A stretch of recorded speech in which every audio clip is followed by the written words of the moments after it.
साईं जीवनमाला प्रस्तुत करते हैं श्री साईं ज्ञानेश्वरी अध्याय 1 कथा मेरे शिरडी के साईं नाथ की। ओम साई राम। स्वागत करता हूं आपके अपने चैनल साईं जीवनमाला पे। मैं हूं राम गुप्ता।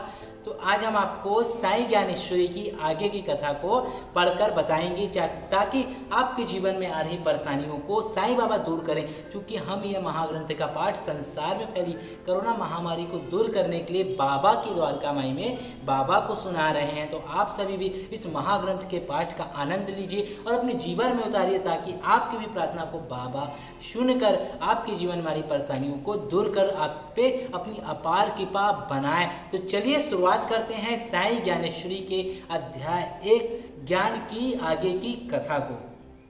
सद्गुरु श्री साईं के इन वचनों को सुनकर चंदोरकर कहते हैं, मैं संसार समेटना चाहता हूँ, इसके अतिरिक्त और कोई मेरी इच्छा नहीं है। इस फैले हुए संसार को समेटे क्योंकि इसमें तरह तरह के दुख हैं। अब तक मेरा संसार निर्धारित था, ईश्वर की व्यवस्था के अंतर्गत निर्मित एवं संचालित था। यहाँ किसी का उपाय नहीं चलता, सभी ने संसार फैला रखा है। फैले संसार को समेटना ही एकमात्र विकल्प है। आप इस कार्य में मेरी सहायता करें। श्री साईं ने हंसकर कहा, अपनी यह स्थिति तुमने खुद ही निर्मित की है। अपनी इच्छा अनुसार चलकर अब तुम इस मुकाम तक पहुँचे हो। अब कष्ट क्यों हो रहा है? पुनर्जन्मों के संचित कर्म, उसके अनुसार निर्मित प्रारब्ध का फल यह देह है। प्रारब्ध के अनुसार ही यह शरीर बनता है। प्रारब्ध ही शारीरिक स्वरूप का मूल कारण है। प्रारब्ध को भोगने के लिए यह देह है। कोई भी तरकीब लगा लो, इससे बच नहीं सकते। कर्मों के कारण कर्म फल का भोग करने के लिए प्राणी जन्म प्राप्त करता है और गरीब, मध्यम, श्रीमान, प्रपंची, ब्रह्मचारी, वानप्रस्थी, सन्यासी और उच्च नीच, घोड़ा, बैल, लोमड़ी, मोर, बाघ, गेंडा, लकड़बग्घा, कुत्ता, बिल्ली, सुअर, बिच्छू, चींटी, सांप, चील, इनमें एक अस्तित्व बसा है। निश्चित रूप से इनके अस्तित्व का कारण प्राण है। वह प्राण सभी में विद्यमान है। वह प्राण सभी में एक जैसा ही, एक समान है।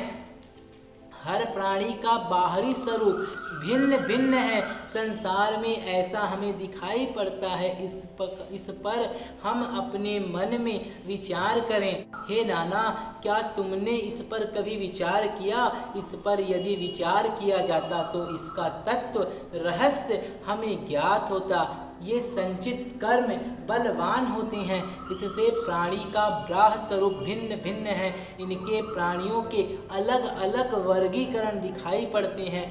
जिसका जैसा वर्ग है वैसा ही लक्षण है। कुछ के स्वभाव क्रूर एवं स्थिति दुखद होती है और कुछ के स्वभाव मृदु एवं स्थिति सुखद होती है। बाघ या शेर मांस खाता है, सुअर विष्ठा या त्याज्य पदार्थ खाता है और लकड़बग्घा जमीन में गड़े सौ सड़ी गली मृत देह को खाता है।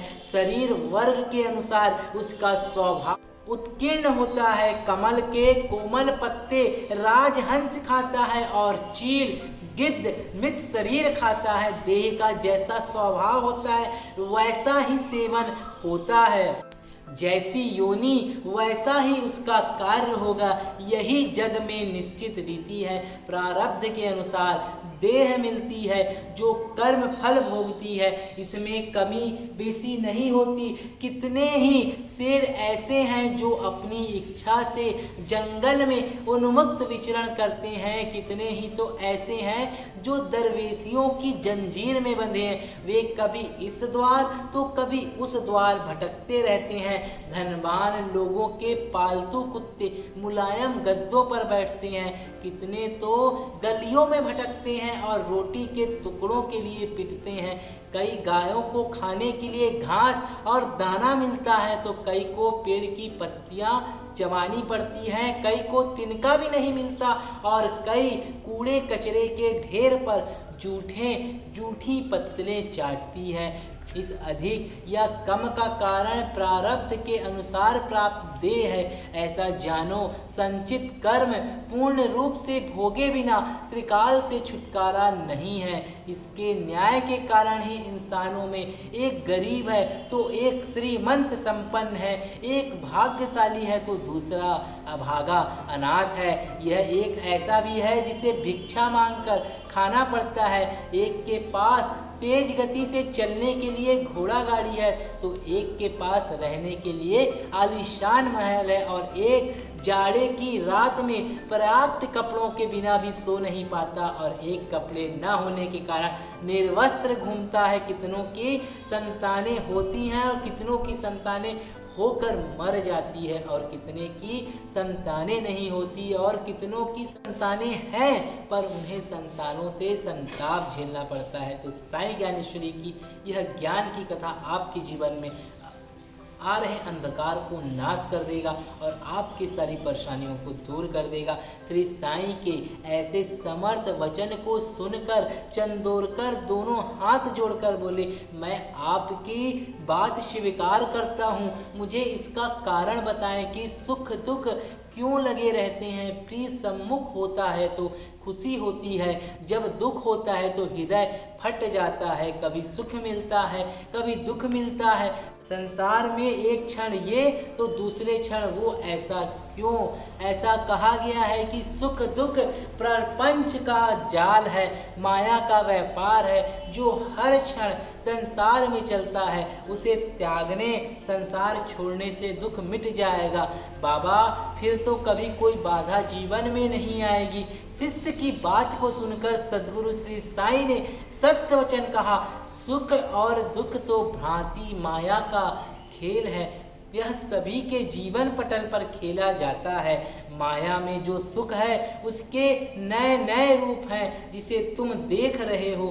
माया परपंच धोखा या भ्रम है, इसकी शक्ति प्रबल है, फिर भी माया रूपी सुख को हम सत्य मान बैठते हैं।